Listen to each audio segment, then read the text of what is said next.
ನಮಸ್ಕಾರ. ಬಿಯು ನ್ಯೂಸ್ಗೆ ಸ್ವಾಗತ. ನಾನು ನಂದಿನಿ. ಮುಖ್ಯಾಂಶಗಳು.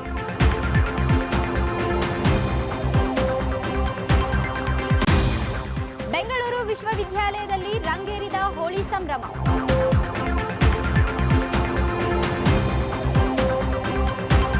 ಪ್ಲಾಸ್ಟಿಕ್ ಬಳಕೆ ಅಪಾಯದ ಅರಿವು ಮೂಡಿಸಿದ ಎನ್ಎಸ್ಎಸ್ ವಿದ್ಯಾರ್ಥಿಗಳು.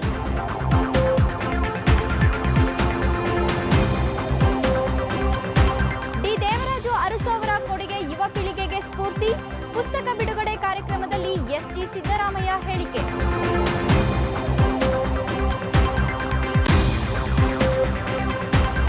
ರಾಜ್ಯಶಾಸ್ತ್ರ ವಿಭಾಗದಿಂದ ಸಂಶೋಧನಾ ವಿದ್ಯಾರ್ಥಿಗಳಿಗೆ ವಿಶೇಷ ಉಪನ್ಯಾಸ ಸರಣಿ.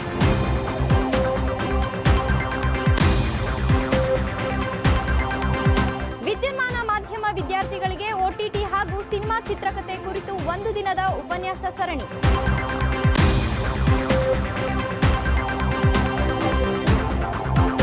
ಇತಿಹಾಸ ವಿಭಾಗದ ಹಿರಿಯ ಪ್ರಾಧ್ಯಾಪಕರಾದ ಡಾಕ್ಟರ್ ವಿಜಯಲಕ್ಷ್ಮಿ ಅವರಿಗೆ ಬೀಳ್ಕೊಡುಗೆ ಸಮಾರಂಭ.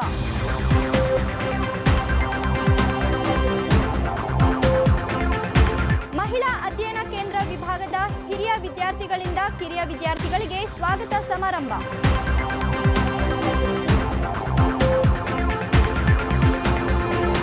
ಸೇವಾ ನಿವೃತ್ತಿ ಹೊಂದುತ್ತಿರುವ ಡಾಕ್ಟರ್ ರಾಜಪ್ಪ ದಳವಾಯಿ ಅವರಿಗೆ ಶಿಷ್ಯ ವೃಂದದಿಂದ ಶೈಕ್ಷಣಿಕ ಗೌರವ.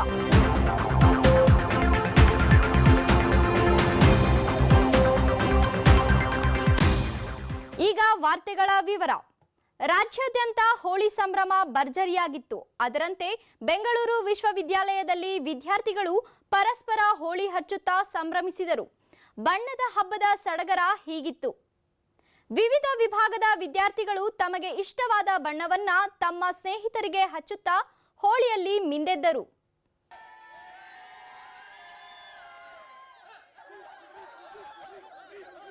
ಬೆಂಗಳೂರು ವಿಶ್ವವಿದ್ಯಾಲಯದಲ್ಲಿ ಕೆಂಗೇರಿ ಸರ್ಕಾರಿ ಪ್ರಥಮ ದರ್ಜೆ ಕಾಲೇಜಿನ ಎನ್ಎಸ್ಎಸ್ ಘಟಕದ ವಿದ್ಯಾರ್ಥಿಗಳಿಂದ ಶ್ರಮದಾನ ಶಿಬಿರವನ್ನು ಹಮ್ಮಿಕೊಳ್ಳಲಾಗಿತ್ತು. ನಾನು ನನಗಲ್ಲ ನಿಮಗಾಗಿ ಎಂಬ ಎನ್ಎಸ್ಎಸ್ನ ಧ್ಯೇಯವಾಕ್ಯದಂತೆ ಕೆಂಗೇರಿ ಸರ್ಕಾರಿ ಪ್ರಥಮ ದರ್ಜೆ ಕಾಲೇಜಿನ ಎನ್ಎಸ್ಎಸ್ ಘಟಕದ ವಿದ್ಯಾರ್ಥಿಗಳಿಗೆ ಸೇವಾ ಮನೋಭಾವ ಬೆಳೆಸುವ ಉದ್ದೇಶದಿಂದ ಶ್ರಮದಾನ ಶಿಬಿರವನ್ನು ಹಮ್ಮಿಕೊಳ್ಳಲಾಗಿತ್ತು. ಪ್ಲಾಸ್ಟಿಕ್ ಎಂಬುದು ಪರಿಸರಕ್ಕೆ ಹಾನಿ ಉಂಟು ಮಾಡುತ್ತದೆ. ಆದ್ದರಿಂದ ವಿದ್ಯಾವಂತರಾದ ನಾವು ಪ್ಲಾಸ್ಟಿಕ್ ಬಳಕೆಯನ್ನು ನಿಲ್ಲಿಸಿ ಅದರ ಬಗ್ಗೆ ಅರಿವು ಮೂಡಿಸಬೇಕು ಎಂದು ಎನ್ಎಸ್ಎಸ್ ಘಟಕದ ಸಂಯೋಜಕ ಸಂದೀಪ್ ಹೇಳಿದರು. ಕೆಂಗೇರಿ ಫಸ್ಟ್ ಗ್ರೇಡ್ ಕಾಲೇಜಿಂದ ಬಂದಿದ್ದೀವಿ. ಇಲ್ಲಿ ಬೆಂಗಳೂರು ಯೂನಿವರ್ಸಿಟಿ. ಇದೇ ಯೂನಿವರ್ಸಿಟಿ ಯಾಕೆ ಪ್ರಿಫರ್ ಮಾಡ್ಕೊಂಡ್ವಿ NSS ಕ್ಯಾಂಪಿಗೆ ಅಂತಂದರೆ, because we are from Bangalore university. ನಮ್ಗೆ ಆ ಪ್ರೌಡ್ನೆಸ್ ಇದೆ. ಅಂದರೆ ನಮ್ಮ ಯೂನಿವರ್ಸಿಟಿಲಿ ನಾವು ಕ್ಲೀನ್ ಮಾಡ್ದೋ ಅನ್ನೋ ಪ್ರೌಡ್ನೆಸ್ ಇರುತ್ತೆ. ಆಮೇಲೆ ಒನ್ ಮೋರ್ ಥಿಂಗ್ ಏನಂತಂತಂದರೆ, NSS ಇಂದ ಏನಂತಂತಂದರೆ ಸೆಲ್ಫ್ ಅವೇರ್ನೆಸ್ ಮೂಡುತ್ತೆ. ಅದರಲ್ಲಿ ಇನ್ನೊಂದಂದರೆ ಕ್ಲೀನಿಂಗ್ನ ನಾವು ಯಾಕೆ ಪ್ರಿಫರ್ ಮಾಡ್ಕೊಂಡಿದ್ದೀವಿ ಅಂತಂತಂದರೆ, ಬಿಕಾಸ್ ಯಾಕೆಂತಂದರೆ ಇವಾಗಿನ ಕಾಲದಲ್ಲಿ ಪ್ಲಾಸ್ಟಿಕ್ ಅನ್ನೋದು ತುಂಬ ಡೇಂಜರಸ್ ಎನ್ವಿರಾನ್ಮೆಂಟ್ಗೆ. ಸೊ ಅದರಿಂದ ಏನಾಗುತ್ತೆ ಅಂತಂತಂದರೆ ವಿದ್ಯಾರ್ಥಿಗಳಲ್ಲಿ ಮನೋಭಾವ ಮೂಡುತ್ತೆ. ಲೈಕ್ ಪ್ಲಾಸ್ಟಿಕ್ ಎಷ್ಟು ಡೇಂಜರಸ್ಸು, ಪ್ಲಾಸ್ಟಿಕ್ ಹೇಗೆಲ್ಲ ಬೀಸಾಕಿರ್ತಾರೆ, ದೆನ್ ಪರಿಸರಕ್ಕೆ ಎಷ್ಟು ಮಾಲಿನ್ಯ ಅನ್ನೋದನ್ನ ನಾವು ಪ್ರಾಕ್ಟಿಕಲ್ಲಿ ನಾವೇನು ಮಾಡ್ತೀವಿ ಅವರಿಗೆ ತೋರಿಸಿದಾಗ ಅವರು ಸಹ ಅವೇರ್ನೆಸ್ ಮೂಡಿಸ್ಕೊಂಡು ಹೇಗೆ ಪ್ಲಾಸ್ಟಿಕ್ನ ಕಂಟ್ರೋಲ್ ಮಾಡಬೇಕು ಅನ್ನೋದನ್ನ ಅವರು ಮುಂದೆ ಲೈಫಲ್ಲಿ ಅಡಾಪ್ಟ್ ಮಾಡ್ಕೋತಾರೆ. ಬೆಂಗಳೂರು ವಿಶ್ವವಿದ್ಯಾಲಯ ಹಿಂದುಳಿದ ವರ್ಗಗಳ ಕೋಶದ ವತಿಯಿಂದ ಡಿ ದೇವರಾಜು ಅರಸು ರಾಷ್ಟ್ರೀಯ ವಿಚಾರ ಸಂಕಿರಣ ಮತ್ತು ಪುಸ್ತಕ ಬಿಡುಗಡೆ ಕಾರ್ಯಕ್ರಮ ಏರ್ಪಡಿಸಲಾಗಿತ್ತು. ಡಿ ದೇವರಾಜು ಅರಸು ಕುರಿತ 83 ಲೇಖನಗಳನ್ನೊಳಗೊಂಡ ಡಿ ದೇವರಾಜ ಅರಸು ಯುವ ಸ್ಪಂದನೆ ಪುಸ್ತಕವನ್ನು ಸಾಹಿತಿ ಎಸ್ಜಿ ಸಿದ್ದರಾಮಯ್ಯ ಬಿಡುಗಡೆಗೊಳಿಸಿದರು. ನಂತರ ಮಾತನಾಡಿದ ಅವರು, ಡಿ ದೇವರಾಜ ಅರಸುರವರು ಜಾತಿ ರಾಜಕಾರಣವನ್ನು ಹೊರತುಪಡಿಸಿ ಶಕ್ತಿ ರಾಜಕಾರಣ ಸೃಷ್ಟಿ ಮಾಡಿದ್ದರು. ಶೋಷಿತರ ಕಷ್ಟಗಳನ್ನು ಅರಿತು ಕ್ರಾಂತಿಕಾರಿ ನಿರ್ಧಾರಗಳ ಮೂಲಕ ದಮನಿತರಿಗೆ ಬದುಕು ಕಟ್ಟಿಕೊಟ್ಟರು. ಆದರೆ ರಾಜಕೀಯವಾಗಿ ಅವರಿಗೆ ದೊಡ್ಡ ವಿರೋಧಿ ಬಣ ಸೃಷ್ಟಿಯಾಗಿತ್ತು. ಆ ಎಲ್ಲ ವಿರೋಧದ ನಡುವೆಯೂ ಅವರು ತೆಗೆದುಕೊಂಡ ನಿರ್ಧಾರಗಳು ಶತಮಾನಗಳೇ ಸ್ಮರಿಸುವಂತಹದ್ದು ಎಂದು ಎಸ್ಜಿ ಸಿದ್ದರಾಮಯ್ಯ ದೇವರಾಜು ಅರಸುರವರ ಸಾಧನೆಗಳ ಬಗ್ಗೆ ನೆನೆದರು. ಇಡೀ ಸಮುದಾಯಗಳು ದಾಳವಾಗಿ ಬಳಕೆಯಾಗ್ತಾ ಇದ್ದಾವೆ. ಅರಸು ಕಾಲದೊಳಗೆ ಈ ವಂಚಿತ ಸಮುದಾಯಗಳು ದಾಳವಾಗಿ ಬಳಕೆಯಾಗುವುದಕ್ಕೆ ಬಿಡದ ರೀತಿಯೊಳಗೆ ದನಿಕೊಟ್ಟ ಶಕ್ತಿ ಅರಸುವವರು. ಆದ್ರಿಂದ ನಮ್ಮ ಬಹುತ್ವ ಭಾರತವನ್ನು ಅರ್ಥ ಮಾಡಿಕೊಂಡಂತ ಒಬ್ಬ ರಾಜಕಾರಣಿ ಬಹುತ್ವ ಭಾರತದ ಬಹುವಂಚಿತ ಸಮುದಾಯಗಳಿಗೆ ತುಡಿಯಬಲ್ಲ ಪ್ರಜಾಪ್ರಭುತ್ವದ ಆಡಳಿತವನ್ನ ಅವರ ಕೆಳಗೆ ಕೊಂಡೊಯ್ಯಬಲ್ಲ ಶಕ್ತಿ ಇದ್ದದ್ದು ಅರಸು ಅವರಿಗೆ. ವಿಚಾರ ಸಂಕಿರಣ ಉದ್ಘಾಟಿಸಿದ ಕೊಪ್ಪಳ ವಿಶ್ವವಿದ್ಯಾಲಯದ ಕುಲಪತಿಗಳಾದ BK ರವಿ ಮಾತನಾಡಿ, ದೇವರಾಜು ಅರಸುರವರು ತಾಯಿ ಹೃದಯದವರು, ಹಾಗಾಗಿ ಶೋಷಿತರಿಗೆ ದನಿಯಾಗಿದ್ದರು. ಉಳುವವನೇ ಭೂಮಿ ಒಡೆಯ ಕಾಯ್ದೆ ತಂದರು. ಜೀತ ಪದ್ಧತಿಯನ್ನು ಹೋಗಲಾಡಿಸಿದರು. ಬಾಬಾ ಸಾಹೇಬ್ ಅಂಬೇಡ್ಕರ್ ರವರು ಕೊಟ್ಟ ಸಂವಿಧಾನವನ್ನು ಆಧಾರವಾಗಿಟ್ಟುಕೊಂಡು ಕ್ರಾಂತಿಕಾರಿ ಯೋಜನೆಗಳನ್ನು ರೂಪಿಸಿ ದೇಶದಲ್ಲಿ ಸಂವಿಧಾನದ ಆಶಯವನ್ನು ಯಶಸ್ವಿಯಾಗಿ ಅನುಷ್ಠಾನಗೊಳಿಸಿದರು. ದೇವರಾಜು ಅರಸುರವರ ಕೊಡುಗೆಗಳನ್ನು ಯುವ ಪೀಳಿಗೆ ಸ್ಮರಿಸಬೇಕು, ಅವರ ಆಶಯಗಳನ್ನು ಎತ್ತಿ ಹಿಡಿಯಬೇಕು ಎಂದು ವಿದ್ಯಾರ್ಥಿಗಳಿಗೆ ತಿಳಿಸಿದರು. ಕಾರ್ಯಕ್ರಮದಲ್ಲಿ ಮುಖ್ಯಮಂತ್ರಿಗಳ ಆಪ್ತ ಕಾರ್ಯದರ್ಶಿ ಡಾಕ್ಟರ್ ನಲ್ಲಿಕುಂಟೆ ವೆಂಕಟೇಶಯ್ಯ, ಕುಲಪತಿ ಡಾಕ್ಟರ್ ಜಯಕರ SM, ಕುಲಸಚಿವ ಶೇಖ್ ಲತೀಫ್, ಹಿಂದುಳಿದ ವರ್ಗಗಳ ಕೋಶದ ವಿಶೇಷಾಧಿಕಾರಿ ಮತ್ತು ಪುಸ್ತಕದ ಸಂಪಾದಕರಾದ ಪ್ರೊಫೆಸರ್ DK ಚಿತ್ತಯ್ಯ ಪೂಜಾರ್ ಉಪಸ್ಥಿತರಿದ್ದರು. ಬೆಂಗಳೂರು ವಿಶ್ವವಿದ್ಯಾಲಯದ ರಾಜ್ಯಶಾಸ್ತ್ರ ವಿಭಾಗವು 50 ವರ್ಷಗಳನ್ನು ಪೂರೈಸಿದ ಅಂಗವಾಗಿ ಸಂಶೋಧನಾ ಮೌಲ್ಯಗಳು ಮತ್ತು ಪ್ರಕಟಣೆ ಕುರಿತು ಸಂಶೋಧನಾ ವಿದ್ಯಾರ್ಥಿಗಳಿಗೆ ಉಪನ್ಯಾಸ ಕಾರ್ಯಕ್ರಮ ಏರ್ಪಡಿಸಲಾಗಿತ್ತು. ಕಾರ್ಯಕ್ರಮದಲ್ಲಿ ICSEಯ ಮುಖ್ಯಸ್ಥರಾದ ಪ್ರೊಫೆಸರ್ ವಿ ಅನಿಲ್ ಕುಮಾರ್ ಅವರು, ಸಂಶೋಧನೆ ಎಂಬುದು ಸತ್ಯಾಂಶಗಳನ್ನು ತೆರೆದಿಡುವಂಥದ್ದು. ಆದ್ದರಿಂದ ಯಾವುದೇ ಪಕ್ಷಪಾತ ಮಾಡಬಾರದು. ಸಂಶೋಧನೆಯಲ್ಲಿನ ಪ್ರತಿಕ್ರಿಯೆದಾರರ ಅನುಮತಿ ಪಡೆಯುವುದು ಬಹಳ ಮುಖ್ಯ. ಮತ್ತು ಯಾವುದೇ ಕೃತಕ ಬುದ್ಧಿಮತ್ತೆ ಬಂದರೂ ಮನುಷ್ಯನ ಸಂಶೋಧನೆ ಜ್ಞಾನಕ್ಕಿಂತ ಯಾವುದೂ ಮಿಗಿಲಲ್ಲ. ಸಂಶೋಧನಾ ವರದಿಯನ್ನು ನಿಮ್ಮ ಸ್ನೇಹಿತರಿಗೆ ಓದಲು ನೀಡಿ. ತಪ್ಪುಗಳನ್ನು ಸರಿಪಡಿಸಿಕೊಂಡರೆ ಉತ್ತಮ ಪ್ರಬಂಧವನ್ನು ಬರೆಯಲು ಸಹಾಯವಾಗುತ್ತದೆ ಎಂದರು. ಸಂಶೋಧನೆ ಮಾಡಬೇಕಂದ್ರೆ ನಮ್ಮ ಸಂಶೋಧನೆ ಪಬ್ಲಿಕೇಶನ್ ಮಾಡುವಾಗ ನಾವು ಆರ್ಟಿಫಿಷಿಯಲ್ ಇಂಟೆಲಿಜೆನ್ಸು ChatGPT ಬಂದಿದ್ರೂ ಸಹ ಮನುಷ್ಯನ ಒಂದು ಸಂಶೋಧನಾ ಜ್ಞಾನ ಇಲ್ದಿರ ಯಾವುದೇ ಒಂದು ಸಂಶೋಧನೆಯನ್ನು ನಡೆಸೋದಕ್ಕೆ ಸಾಧ್ಯ ಆಗೋದಿಲ್ಲ. ಆರ್ಟಿಫಿಷಿಯಲ್ ಇಂಟೆಲಿಜೆನ್ಸ್ ಮತ್ತು ChatGPTಗಿಂತ ಹೆಚ್ಚಿನ ಮುಖ್ಯವಾಗಿ ಬರುವಂಥದ್ದು ಮನುಷ್ಯನ ಬುದ್ಧಿಮಟ್ಟ ಮತ್ತು ಮನುಷ್ಯ ಯಾವ ರೀತಿ ಅವನ ಸಂಶೋಧನೆಯಲ್ಲಿ ತಲ್ಲೀನನಾಗಿರ್ತಾನೆ, ಸಂಶೋಧನೆಗೆ ಎಷ್ಟು ಪ್ರಾಮುಖ್ಯತೆಯನ್ನು ಕೊಡ್ತಾನೆ ಅನ್ನುವಂಥದ್ದು.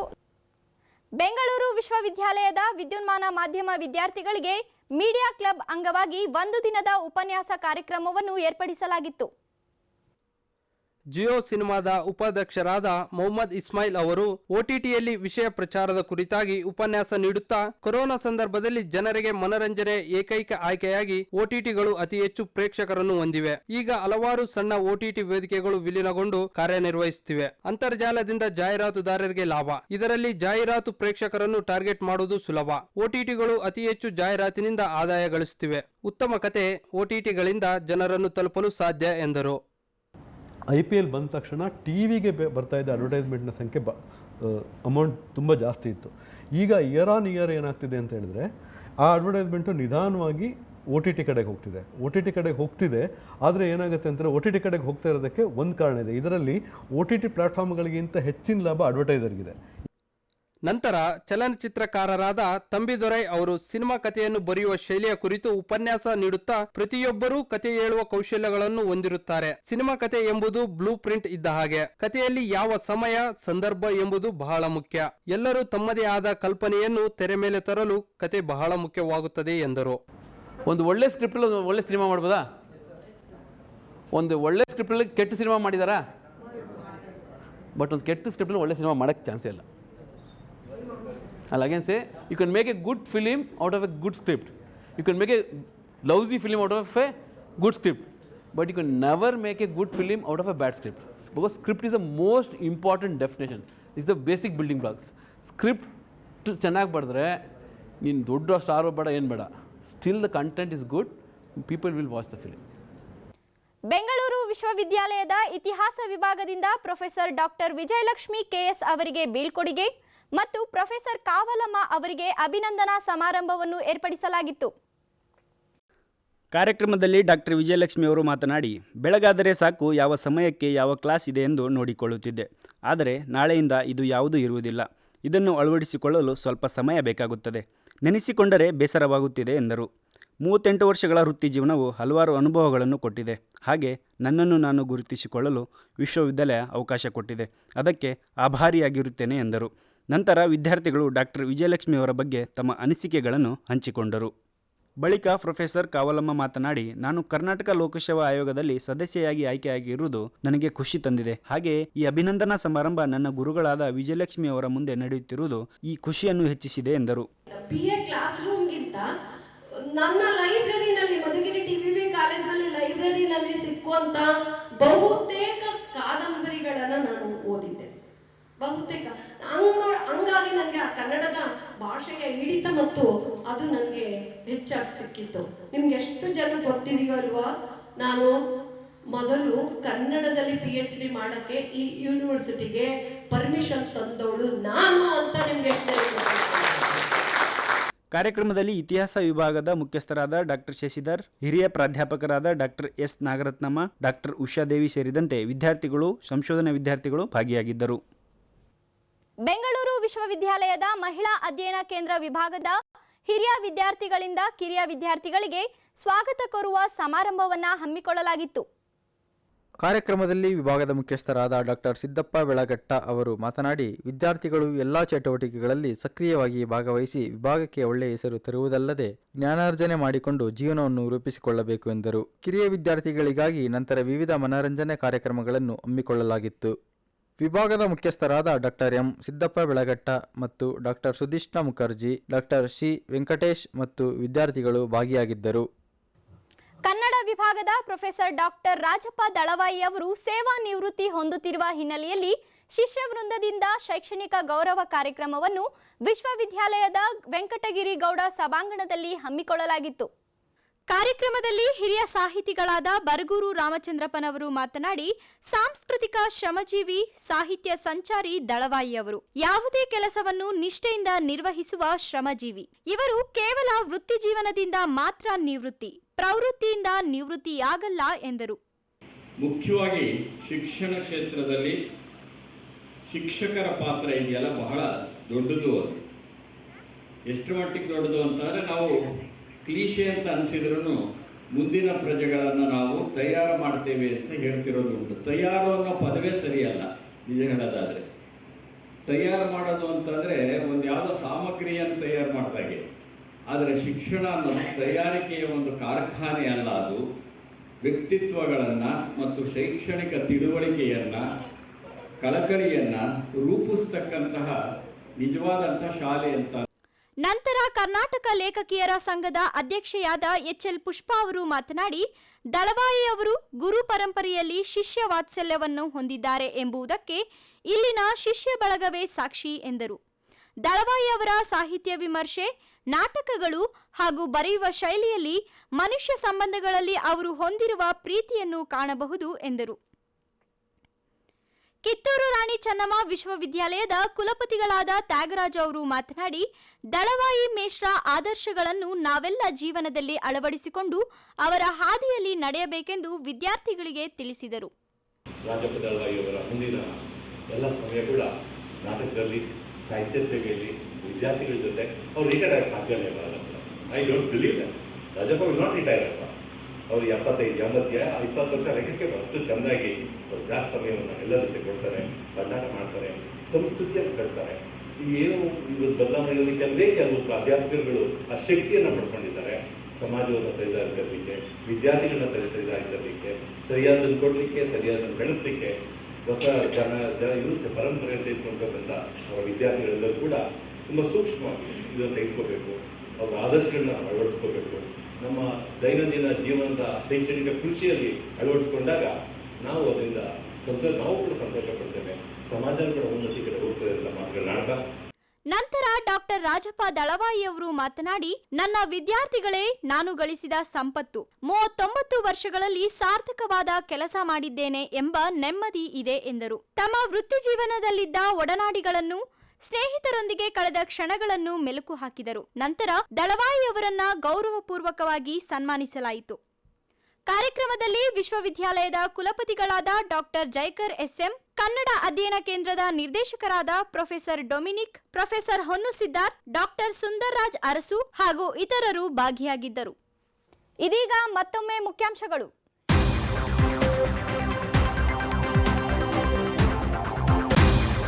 ಬೆಂಗಳೂರು ವಿಶ್ವವಿದ್ಯಾಲಯದಲ್ಲಿ ರಂಗೇರಿದ ಹೋಳಿ ಸಂಭ್ರಮ.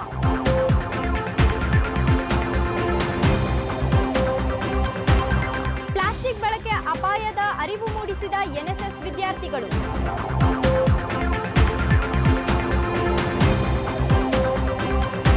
ಡಿ ದೇವರಾಜು ಅರಸು ಅವರ ಕೊಡುಗೆ ಯುವ ಪೀಳಿಗೆಗೆ ಸ್ಫೂರ್ತಿ. ಪುಸ್ತಕ ಬಿಡುಗಡೆ ಕಾರ್ಯಕ್ರಮದಲ್ಲಿ SG ಸಿದ್ದರಾಮಯ್ಯ ಹೇಳಿಕೆ.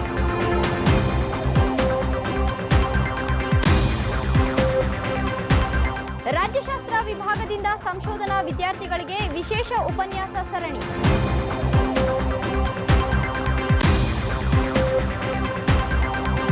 ವಿದ್ಯುನ್ಮಾನ ಮಾಧ್ಯಮ ವಿದ್ಯಾರ್ಥಿಗಳಿಗೆ OTT ಹಾಗೂ ಸಿನಿಮಾ ಚಿತ್ರಕಥೆ ಕುರಿತು 1 ದಿನದ ಉಪನ್ಯಾಸ ಸರಣಿ.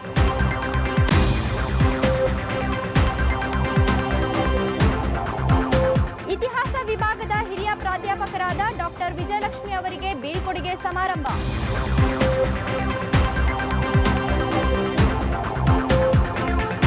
ಮಹಿಳಾ ಅಧ್ಯಯನ ಕೇಂದ್ರ ವಿಭಾಗದ ಹಿರಿಯ ವಿದ್ಯಾರ್ಥಿಗಳಿಂದ ಕಿರಿಯ ವಿದ್ಯಾರ್ಥಿಗಳಿಗೆ ಸ್ವಾಗತ ಸಮಾರಂಭ.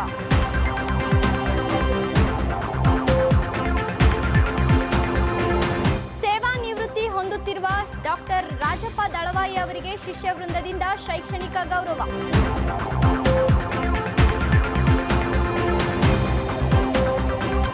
ಇಲ್ಲಿಗೆ ವಾರ್ತಾ ಪ್ರಸಾರ ಮುಕ್ತಾಯವಾಯಿತು. ವಾರದ ಸುದ್ದಿಗಾಗಿ ನೋಡ್ತಾ ಇರಿ BU ನ್ಯೂಸ್.